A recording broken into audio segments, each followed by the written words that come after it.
ಅದಕ್ಕೆ ನಾನು ಮಾನ್ಯ ಮುಖ್ಯಮಂತ್ರಿಗಳಿಗೆ ಮನವಿ ಮಾಡ್ತಾ ಇದ್ದೀನಿ, ಇದನ್ನ ಸರಿಯಾದಂಥ ರೀತಿಯಲ್ಲಿ ತನಿಖೆ ಮಾಡಿಸಿ. ನೀವು ತಪ್ಪು ಮಾಡಿದ್ದೀರಾ, ನಾನು ತಪ್ಪು ಮಾಡಿದ್ದೀನಾ, ಇನ್ನೊಬ್ರು ತಪ್ಪು ಮಾಡವ್ರ, ಎಲ್ಲರೂ ಜನರು ತಲೆಬಾಗ್ಲಿ. ಬಿಜೆಪಿ ಅವರು ತಪ್ಪು ಮಾಡವ್ರೆ, JDS ಅವ್ರು ತಪ್ಪು ಮಾಡ್ತಾರೆ, ಬೇರೆ ವಿಚಾರ. ಆದರೆ ಜನ ಈಗ ನಿಮ್ಮನ್ನ 135 ಸೀಟ್ ಕೊಟ್ಟು ಆಯ್ಕೆ ಮಾಡಿರೋದು ನಿಮ್ಮನ್ನ. ಯಾರು ತಪ್ಪು ಮಾಡವ್ರೆ ಅವ್ರ ಮೇಲೆ ಕ್ರಮ ವಹಿಸಿ, ಯಾರಾಗಿರ್ಲಿ.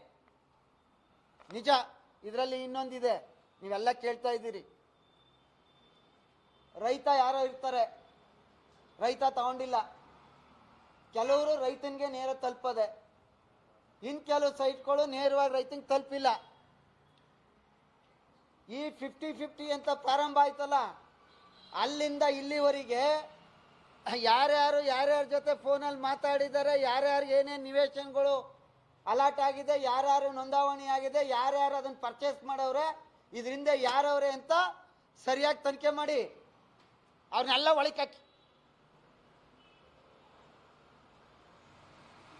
ಆಗ ಹರಿಶ್ಚಂದ್ರ ಯಾರು ನಿಜವಾಗಿ ತಪ್ಪು ಮಾಡಿರೋರು ಸಿಗಾಕೋತಾರೆ.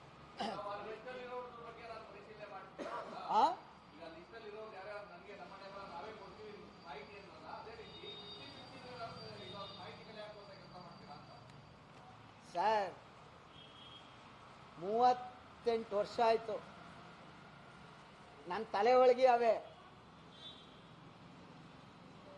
ಹೇಳಿದ್ರೆ ಉಳ್ಕೊಳ್ಳೋದು ಉಂಟಾ? ನಾನು ಒಂದ್ಸತಿ ಹೇಳಿ ಹಂಗ ಅನುಭವಿಸ್ತಿಲ್ವಾ ಸತ್ಯವ?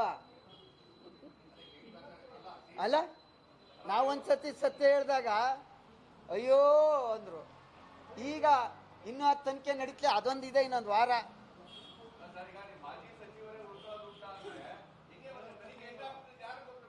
ನಮ್ಮ ಇಲ್ಲಿ ನನ್ನ ಸುಮ್ನಿರನ್ನು ಬಿಡ್ತಾ ಇಲ್ವಲ್ಲ ನಮ್ಮ UD ಮಿನಿಸ್ಟ್ರು. ಈಗ ವಿಚಾರವೇ ಇಲ್ಲ.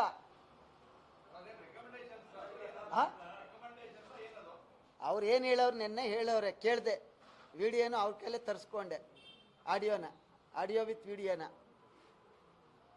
ಎಲ್ಲ ರೆಕಮೆಂಡ್ ನನ್ನ ಕಾನೂನುಬದ್ಧವಾಗಿದೆ, ಆದರೆ ನನ್ನ ಶಿಫಾರಸ್ಸು ಅಂತ ಹೇಳವ್ರೆ.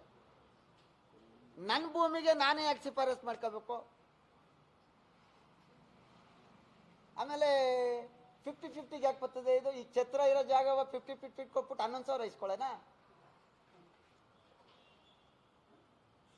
ಉಂಟೇನ್ರಿ? ಈ 130/3 ಅದಲ್ಲ, ನಾನು ಚೌಟ್ರಿ ಇರೋ ಜಾಗ ಅದನ್ನೇ ಅವರು ಬರ್ಕೊಟ್ಬಿಟ್ಟು ಈಗ ಅವ್ರ ತಾವು 50-50 ಇಸ್ಕೊಳ್ಳೋಣ. 11,000 1,20,000 ಕೊಟ್ಟು